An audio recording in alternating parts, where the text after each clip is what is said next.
Good evening to all our respected leaders, guests, and dear JCs. It is my privilege to welcome you all to India Incredible, the story of real India. A journey where every state unfolds a story of heritage, identity, and inspiration. Today, we turn our spotlight to a land known for its vibrant celebrations and indomitable spirit. Nagaland, land of festivals and fearless spirit. A land where traditions are celebrated with unmatched energy, where every tribe carries a legacy of courage, and where culture comes alive through festivals, music, and community life. Nagaland may be nestled in the hills of the Northeast, but its spirit is bold, proud, and deeply inspiring. And today's session is not just about knowing Nagaland, it's about experiencing its vibrancy, understanding its strength, and drawing inspiration from its fearless identity. A land of color, courage, and celebration. From the grand Hornbill Festival to the rich traditions of its 16 major tribes and the rhythmic beats of its folk music and dances. Nagaland reflects unity in diversity, a powerful blend of identity and pride. It is known for its rich tribal heritage, colorful festivals and celebrations, strong community bonding, unique art, music, and crafts.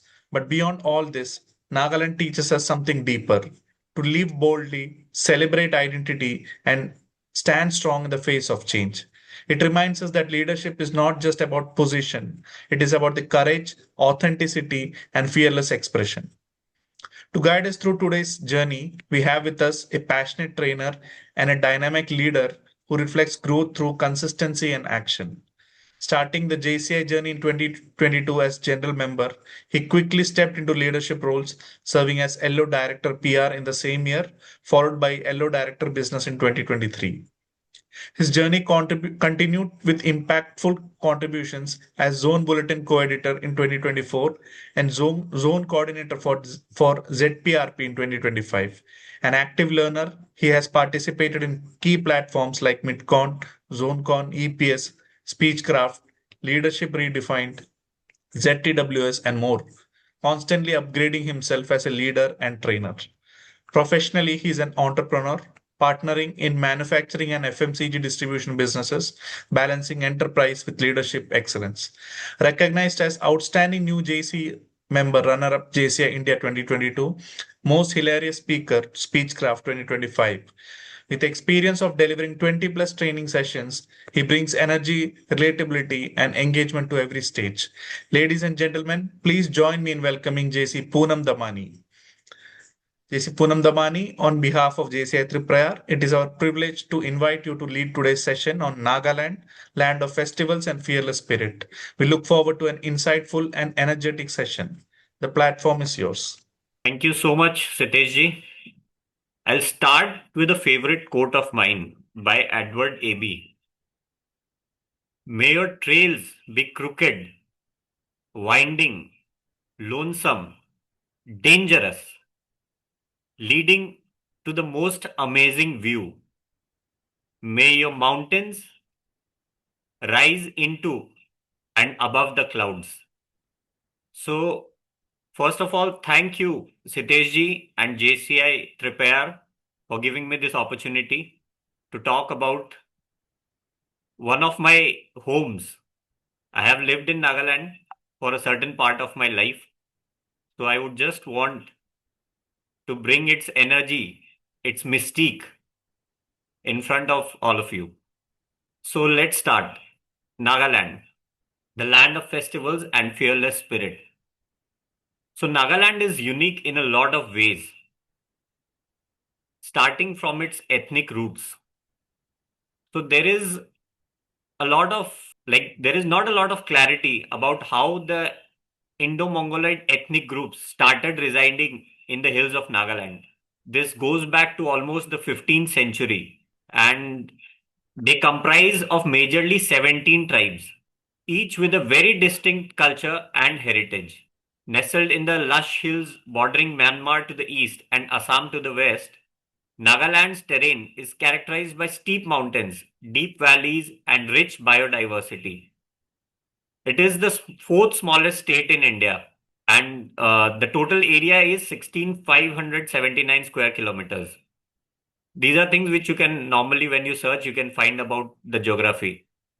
And now comes the very unique way in which Nagaland merged into the Indian Union.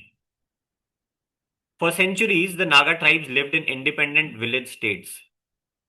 But in the 19th century, with the missionaries coming and with the advent of the British East India Company, they started taking control and fundamentally altering the tribal governance. And the formation of the Naga Club in 1918 marked the first formal expression of a unified Naga political identity and seeking self determination. So, as you can see in this map, earlier Nagaland was a part of Assam. For a lot of years, like since our independence, it was the part of Assam. But there is one point that on 14th August 1947, the Naga people had declared independence for themselves, not very unsimilar to Pakistan. They had said that, like, we are now an independent sovereign nation, which again led to a lot of conflict between the Union of India and the Naga, this union. So this started a lot of, like, from that time onwards, the armed mutiny started from Nagaland.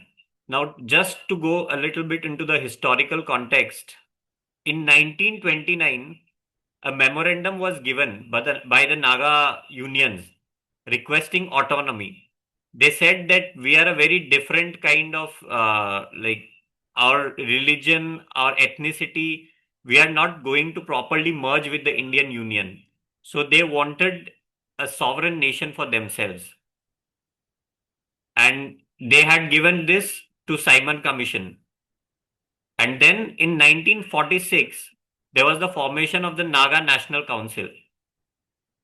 So they just took this forward because they knew that when India is going to get its independence, they would want to move away from India. But obviously, it had been a part of India for such a long time that the Union of India did not cater to this. And it was merged into Assam during our independence. And further, in 1963, 1st December 1963, it was made as the 16th Indian state, separating it from Assam. But they were given a special status similar to Jammu and Kashmir. In Jammu and Kashmir, just can anyone just tell me which article was abolished in 2019? Article 370. Yes, Article 370 that was abolished in 2019, and the Naga people had also got a similar kind of article, Article 371A. We'll just get back, we'll get there. So, just the origins of conflict, the demands for absolute sovereignty was led by Angami Zapu Fizo in the 50s, and this had led to a long mutiny. And it still, it is not still, it is in the process of completing the peace process.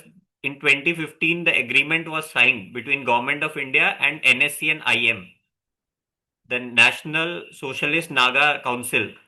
IM stands for Isak and Muiwa. This was the most powerful this faction, and they have signed a process with the Government of India, but there is still the matter of different flag and a different constitution for Nagaland. So that is why the this agreement has not been accorded complete till now. So they were given this Article 371A, a special provision in the Indian Constitution which protects Naga customary laws, social practices, and ownership of land and resources from acts of parliament. So even now, no person except Naga can buy any kind of property in Nagaland. This is applicable to other states in Northeast as well, but this 371A is specific for Nagaland. So in governance, there is a legislative assembly of 60 seats, and the districts are divided into 16 districts. Mainly, they are like one tribe is more in one kind of in one district with the majority of them. Now the system again is there is a village council system as well in Nagaland. The bedrock of Naga democracy, each village possesses a traditional council that manages local justice and development affairs. There is a term called Gaon Buda. So the Gaon Buda is the head of that particular place, village. So his word or her word is very, very powerful in the Naga villages. So for small matters, they generally, before going to any kind of courts or anywhere, they try to solve their disputes through the Gaon Buda. So this is again a very unique kind of setting in Nagaland. Coming to the terrain, I started talking about the mountains. So Nagaland's terrain is 95% mountainous, characterized by sharp ridges and deep gorges. The dominating the skyline is Mount Saramati, the highest peak, followed by Mount Japfu.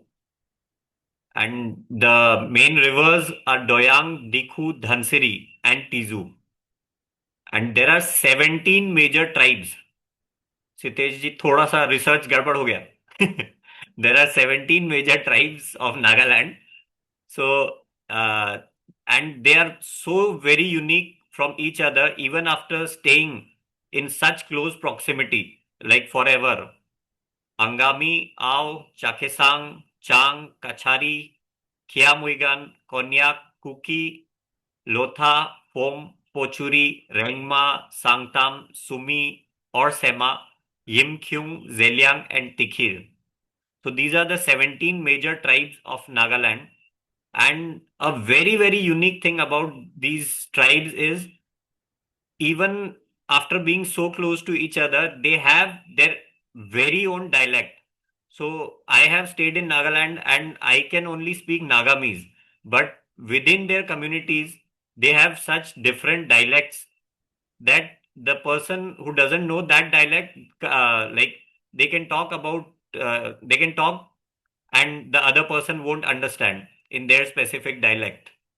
So this is a culturally very, very rich kind of thing. So major tribes being Angami, residing in Kohima, which is the capital, they are known for the intricate terrace cultivation and Sekhreni festival. So the Chief Minister of Nagaland, Mr. Nefurio, he is from the Angami tribe. Coming now to the Ao tribe, one of the most literate tribes.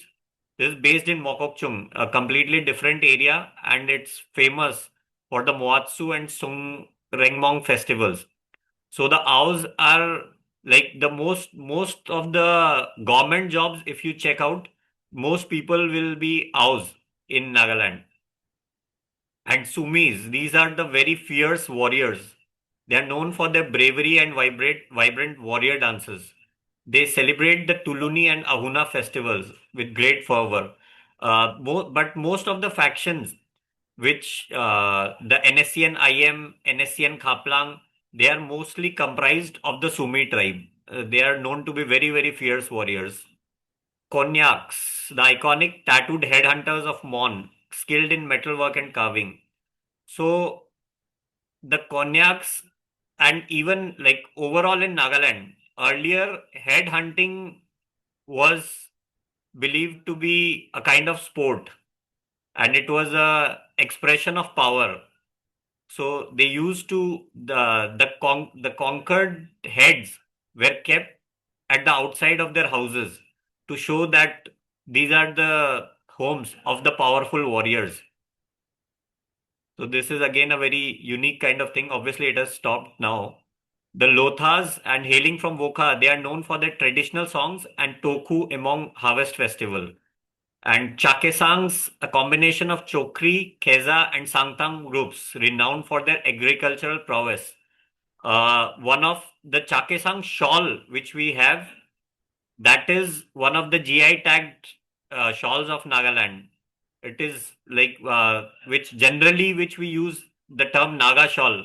So the Chakeshang shawl is the one which is the most used in all of, I think, in all of India also. And I guess everyone of here is using a Naga shawl. Can I just see a show of hands to know if everyone here is using a Naga shawl? Only Sitejji. I have one also. I have one of my mother's shawls. Oh, great, Teenaji, great. So the Naga shawl, and it's a very, very, very, very warm shawl. The Konyak warriors, they are the most populous Naga tribe and primarily residing in the Mon district. As I mentioned earlier, they are known for their distinctive facial tattoos and symbolizing their history as fierce headhunters. And they were ruled by powerful hereditary chiefs known as Angs. As I mentioned, headhunting was a ritualistic practice among several tribes where taking an enemy's head was a symbol of courage and spiritual power. Linguistic diversity, every tribe has its own distinct language. Tenyidi for Angamis, Chungli for Aus, and as I mentioned, many are mutually unintelligible. But for communication, the language which is mostly used in Nagaland is Nagamese. So it is a mixture of Naga plus Assamese. So as if a person understands Assamese, there is a good chance he will be able to understand Nagamese. And the official language is English, used in education as well as administration. Okay, I want to ask a question. If people here know which kind of Christianity is followed in Nagaland, if anyone can answer. There is baptism and there is Catholic. So if anyone can answer or if anyone knows, okay, I'll just go ahead. Nagaland is a Christian majority and it's primarily in Baptist faith, and it is the most Baptist state in the world. That is a unique thing. Like people generally believe that these kind of states will be in US or UK, but baptism is followed in a maximum number in Nagaland. And this shift occurred largely during the late 19th and 20th centuries through missionaries. There are still a lot of missionary schools which are active in Nagaland overall. But another unique thing is that even after the missionaries are there, the traditional animistic beliefs and practices are still being maintained in Nagaland. And the celebration of indigenous festivals is still being done.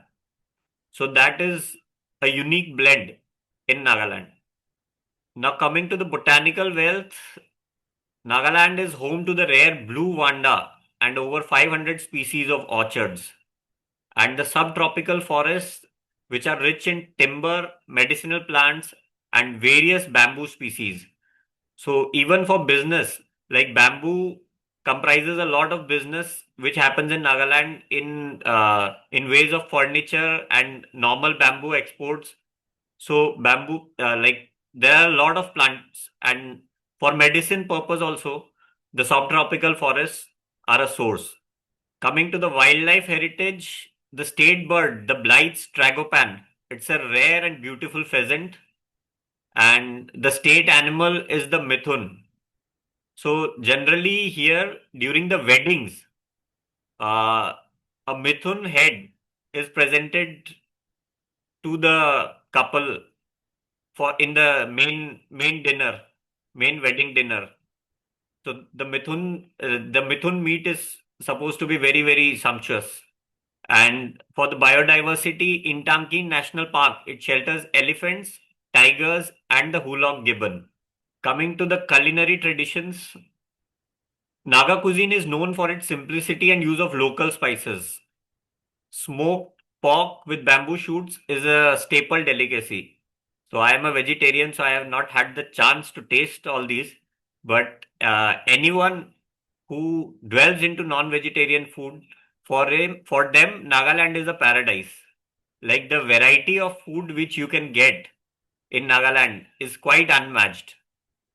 And there is also this very special dish, ahuni, which is the fermented soya beans, and anishi. This is the fermented taro leaves. All these add deep umami flavors to dishes. Okay, has anyone of you seen the movie Ahuni? If you have not seen it, I am just giving you a tip. Please do see the movie Ahuni. It is based out of Delhi, but it is about some people of Nagaland and how one dish they are making. And it also, in a way, it is a biting satire on the racism which is used against the Naga people and overall against the people of Northeast. But it is a very beautiful movie, Ahuni. I would suggest everyone to please watch that movie, and you might be able to relate to these food more. And again, the boiled vegetables and spicy chili chutneys accompany most meals. Now, these are some of the dances of the tribes. The Angami war dance, this vigorous dance portrays martial prowess. And the warriors, they don magnificent headgear and perform synchronized athletic movements mimicking ancient battle formations. And another very unique dance is the Ao Matsu dance. It's a joyous celebration of the post-sowing season. The Moatsu festival just it has gone 4 or 5 days back. So after the harvest, they are asking for a bountiful agricultural harvest, and they pray to the gods. And in the dance, this is the way of expression. Then there is the Zeliang butterfly, contrasting the fierce war dances. This highly elegant performance mimics the soft, fluttering grace of butterflies, celebrating the tribe's deep and peaceful connection to the natural world. Okay, has anyone here heard of the Hornbill Festival? Just take a peek at this video and then I'll tell you about the Hornbill Festival.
Okay, so the Hornbill Festival is now being held for almost 26 years. It started in 1999.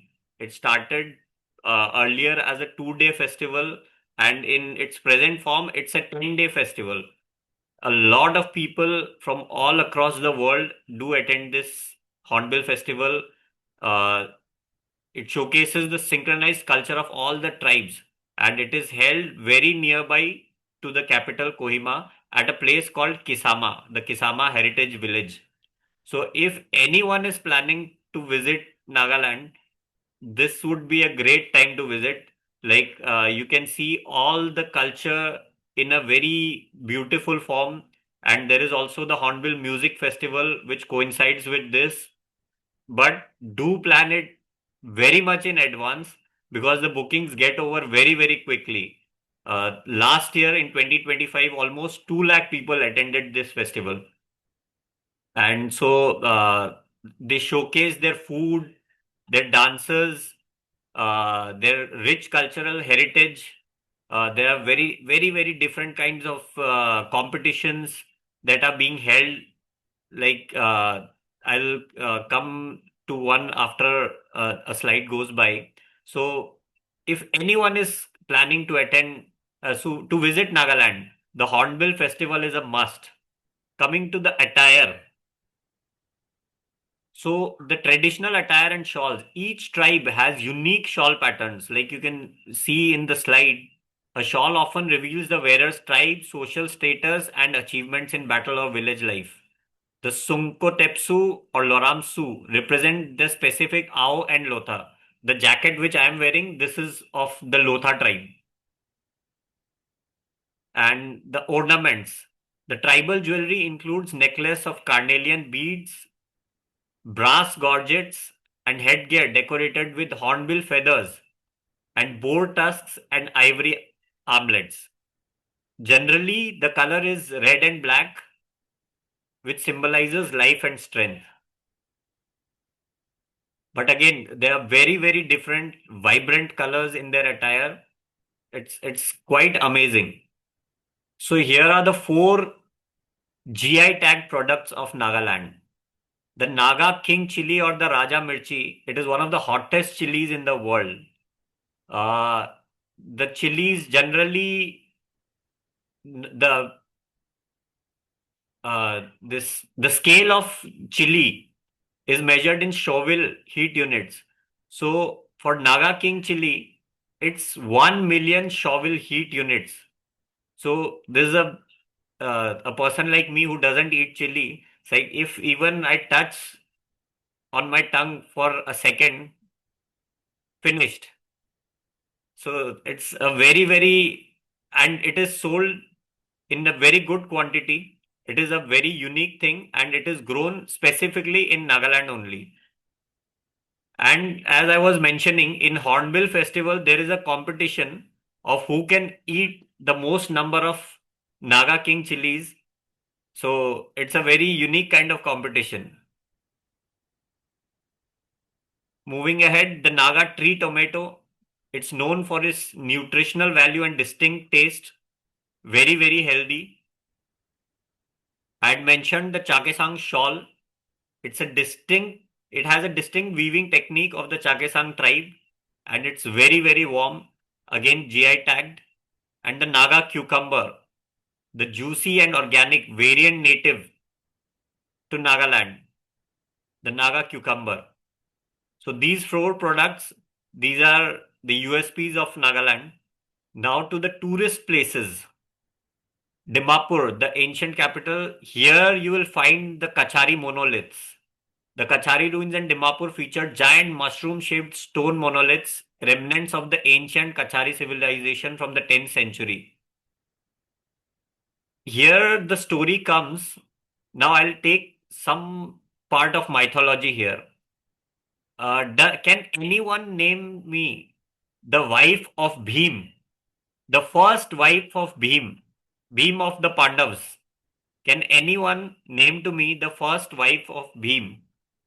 Okay, so I think not much of mythology enthusiasts here. So the wife of Bhim was Hidimba. It is believed that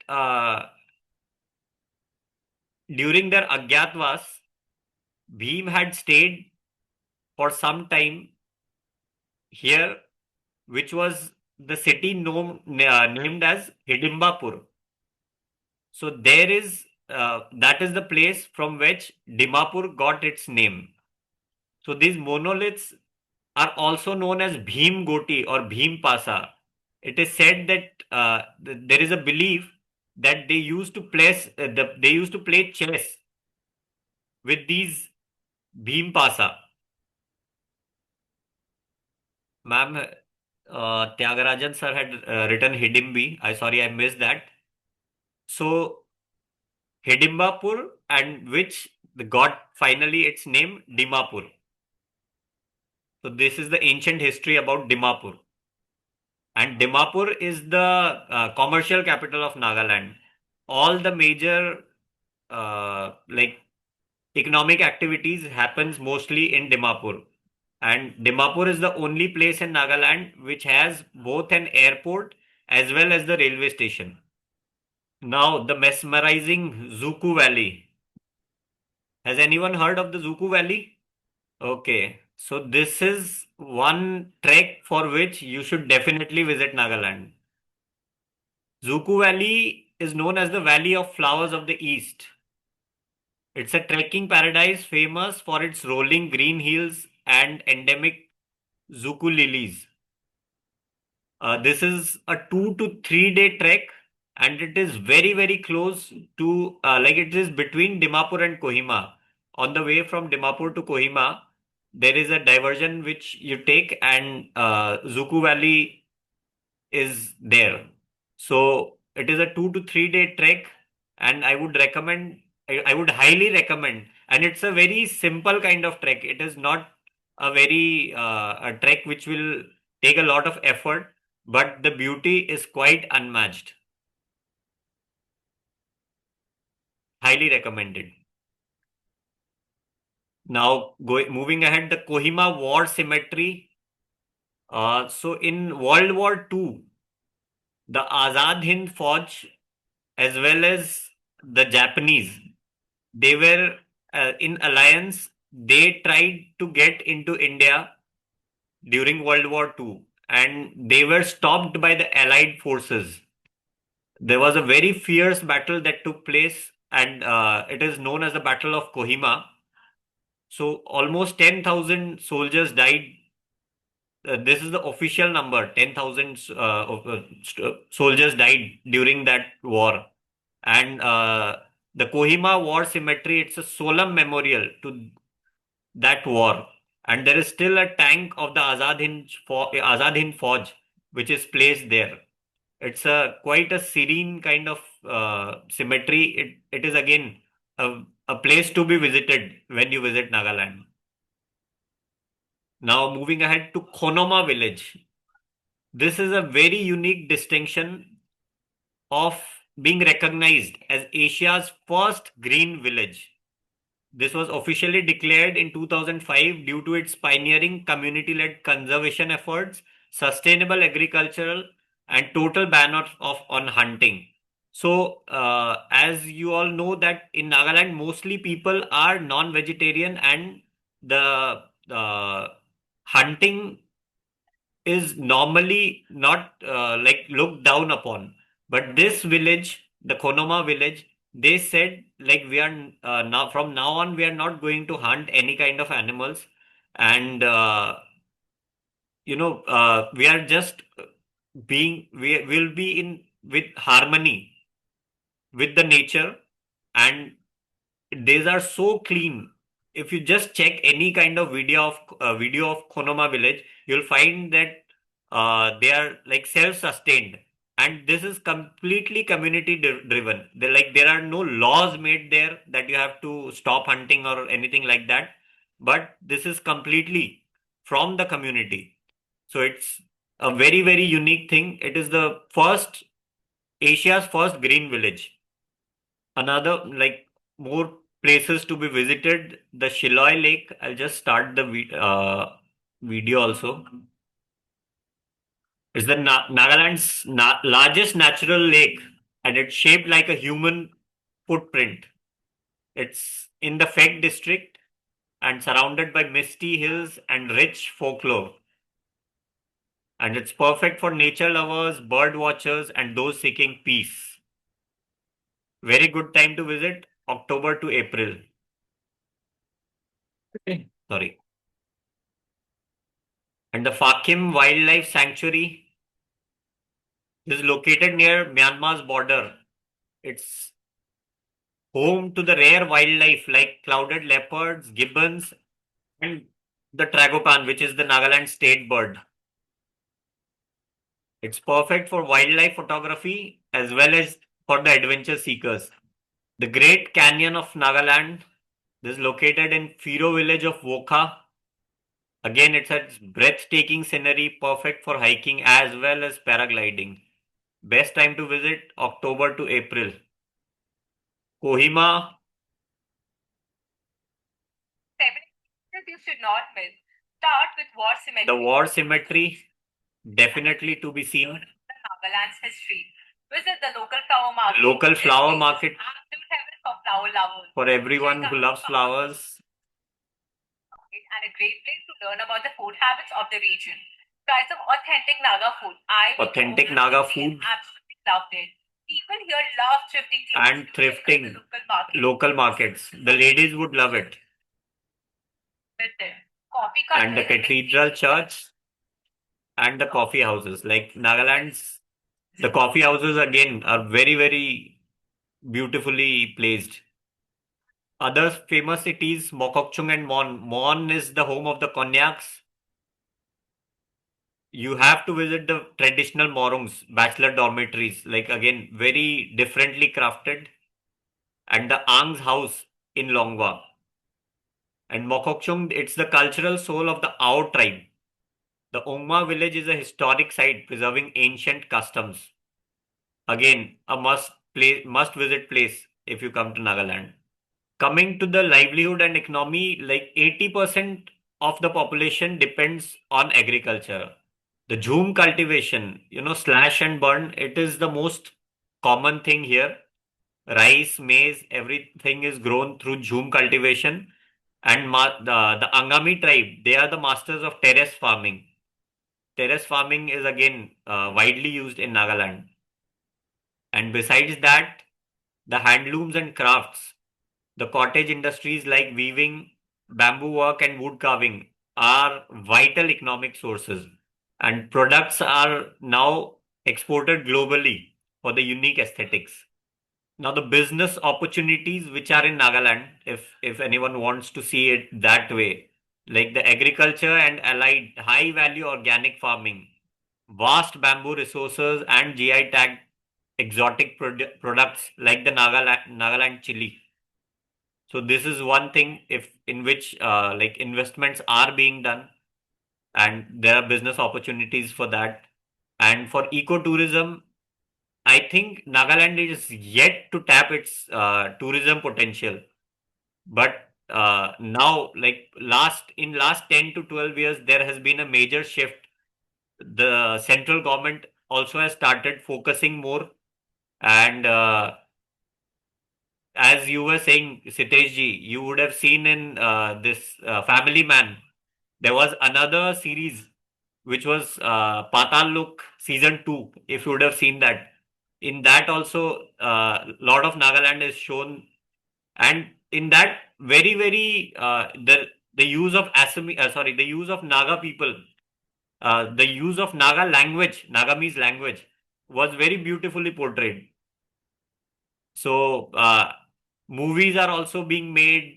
So in that ways, the tourism has a very, very good potential.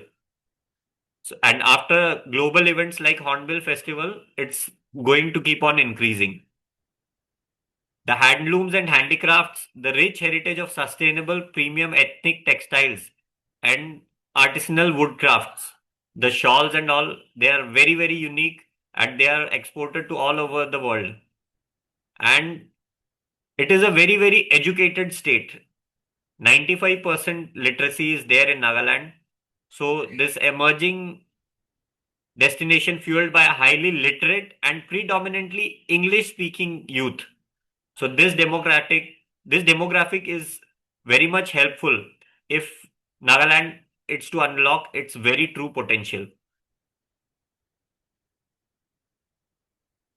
Coming to the connectivity, as I mentioned, Dimapur is the primary gateway connected to Kolkata, Guwahati, as well as Delhi. Delhi, there is a hopping flight via Kolkata, but by Kolkata and Guwahati, there are direct flights. And by rail, Dimapur is connected to the whole of India. And the National Highway 29 connects Dimapur to Kohima and onwards to Manipur. So that is the main road line. But main, if anyone wants to come, Dimapur is the gateway. Okay, can anyone guess who this person is? I'll just open the chat box also if I miss. Can anyone guess who this person is? Okay, I'll come to him. Okay, another question. I'm not stopping asking questions. So, who was the first captain of the football team of independent India? थोड़ा ज्यादा हो गया क्या? Okay. So, Dr. Talimeran Ao, he was the first captain of the Indian football team. In 1948, the team which was formed, so he was the first captain of India's national football team.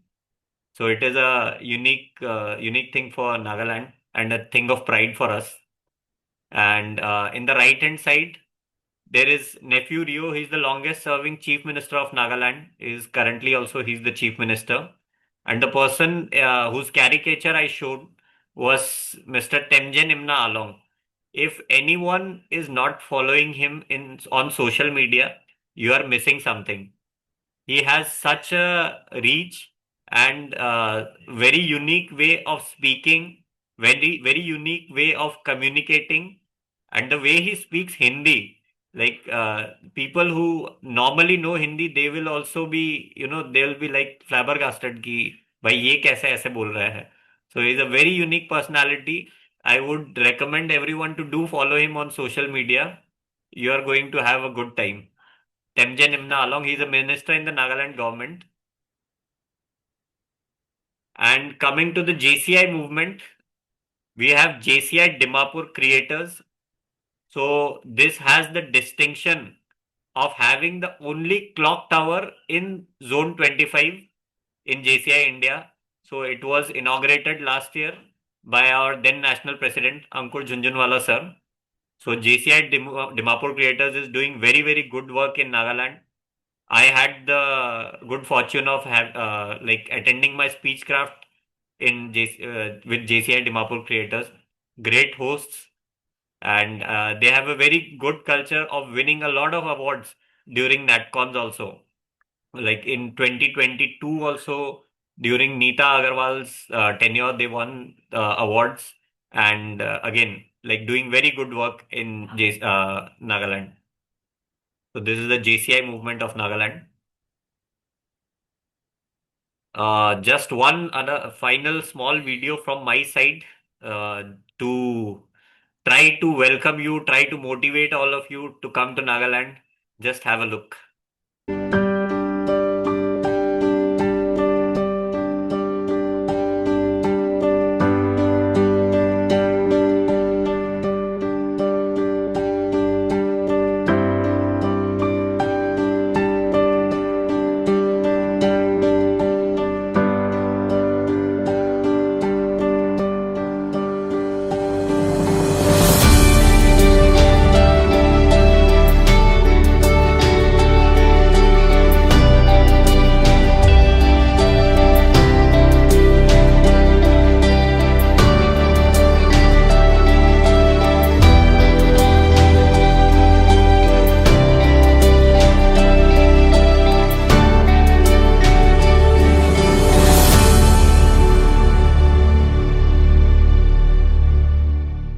So I'll end my presentation and I would ask everyone to follow this. The Mountains Are Calling and I Must Go by John Muir.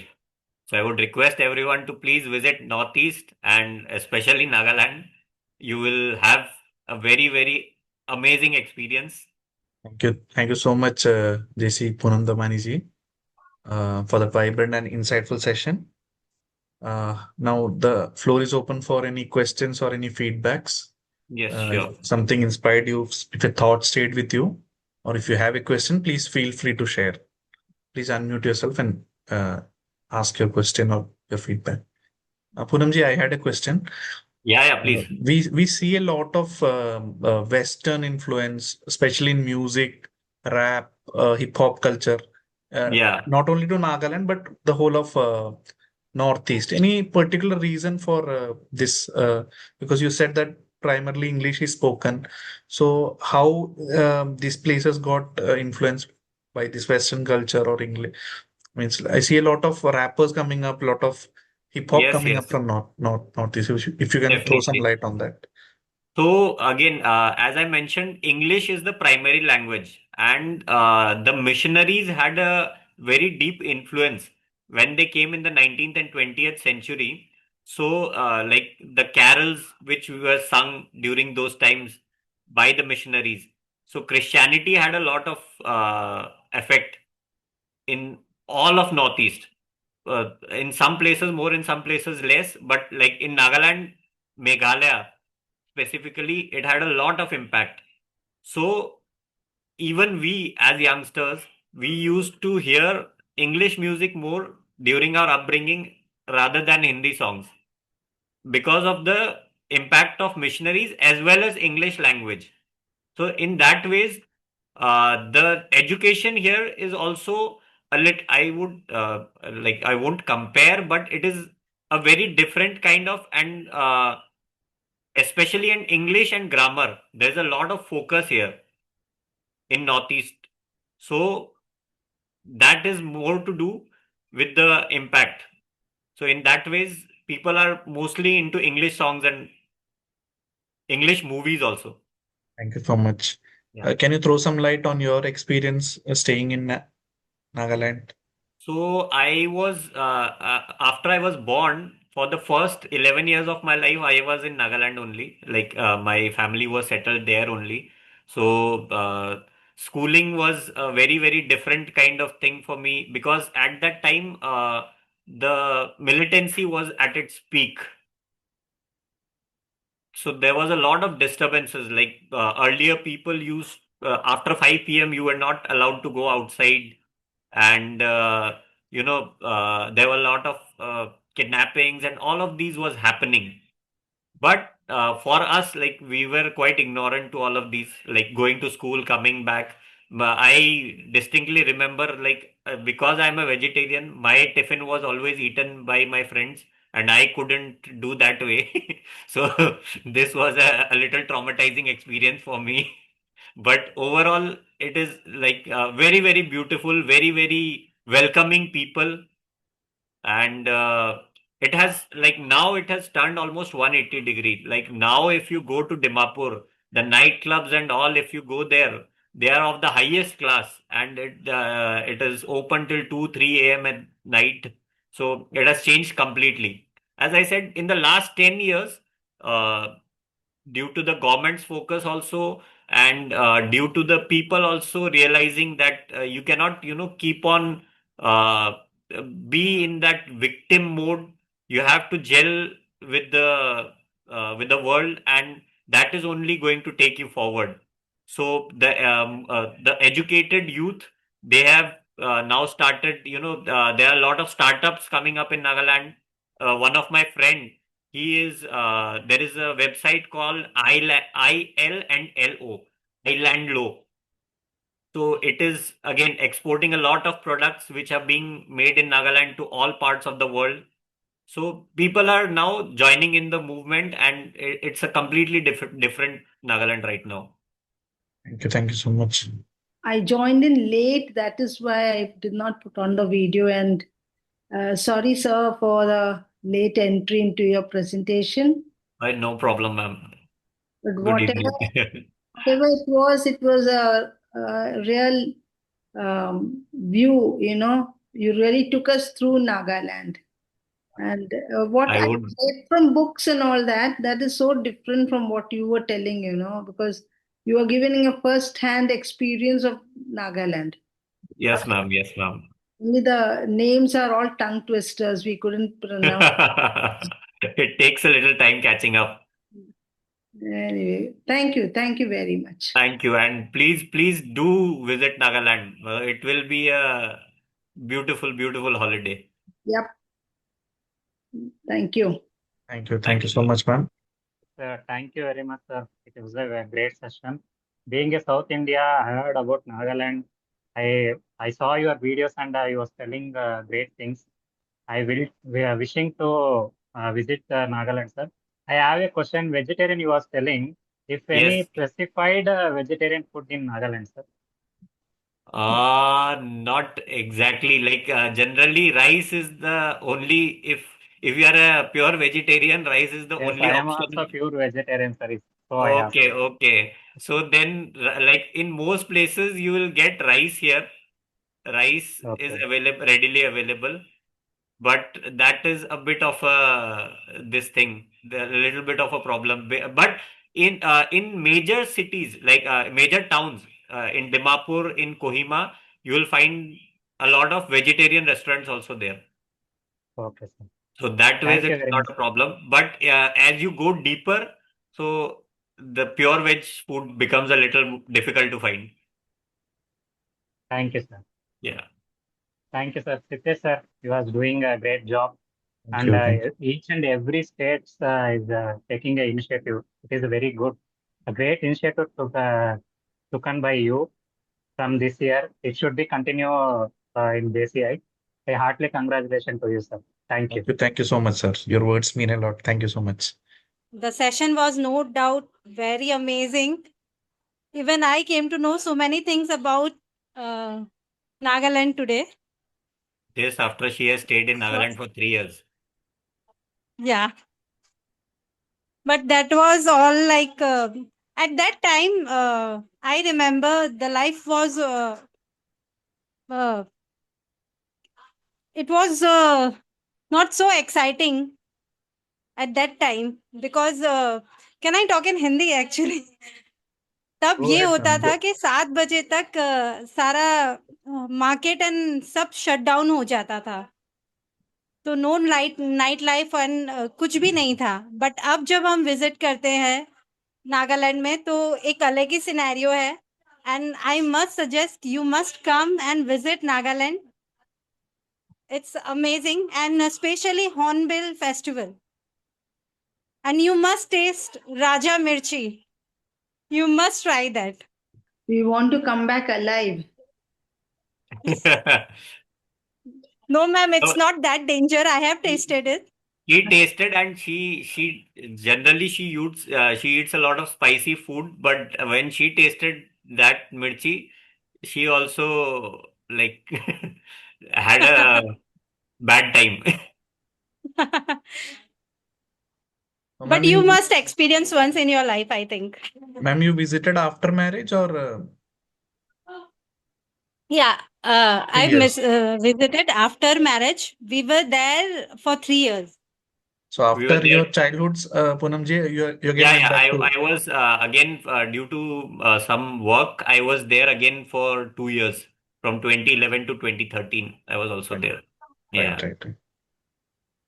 For all our attendees, Meenakshi ma'am is the better half of Poonam ji, Nirmala ma'am. Right, right. Right. Thank you so much. Can we have one more feedback or any question? Please feel free to unmute and ask. Okay, sir, great session. You'll ask a lot of questions. That means that you have enlightened a lot of us, means a lot of information or rather misinformation is there. So this has helped us to understand the state better. A lot of things that we can look back and we can reflect upon. Thank you so much for taking the session, for taking it with so much passion and with so much of research. Thank you so much. Thank you. I just want to thank you again, Sitesh ji and JCI Triprayar. This is like an amazing initiative. I tell about this initiative in all of the JCI meetings I attend. I said, do something like that. Like this is a very, very unique thing, and it is creating such a lot of impact. Very, very beautiful. And I also, as for my ZD training, I want to thank her also because she gave me this opportunity to take this session. So thank you and wonderful work, Sitesh ji. Keep doing Thank you this. so much, sir. That means a lot. Thank you so much. Thank you. So as we conclude, Nagaland leaves us with a powerful message. Be fearless in your journey, celebrate who you are, lead with courage and authenticity. Because true leadership is not just about growth, it is about strength with identity. May I now invite JJ Krishnadattan KU to deliver the vote of thanks. Good evening, everyone. It is my privilege to propose the vote of thanks. I extend our heartfelt gratitude to JC Poonam Damani for delivering such an engaging and inspiring session. Your insights have truly brought alive the vibrant spirit and fearless identity of Nagaland. My sincere thanks to our LO President JCHGF CA Sidesh Sasidaran for his visionary leadership. I also extend my appreciation to JC Anjali Hari, Secretary, JC Srijit Chandran, Treasurer, JFM Kunat Manoj, VP Training, JC HGF Anjali Manoj, Program Director, for their dedicated efforts in organizing this section. And to all participants, thank you for your presence and active engagement. Thank you so much, JJ Krishnadatan. As we move forward, let us remember great leaders are not just strong, they are fearless in expressing who they are. India incredible, know India, feel India, lead India. Thank you. Jai Hind. Thank you all. Thank you so much, Poonam ji. Thank Good night. you. Good night. God bless. Good night.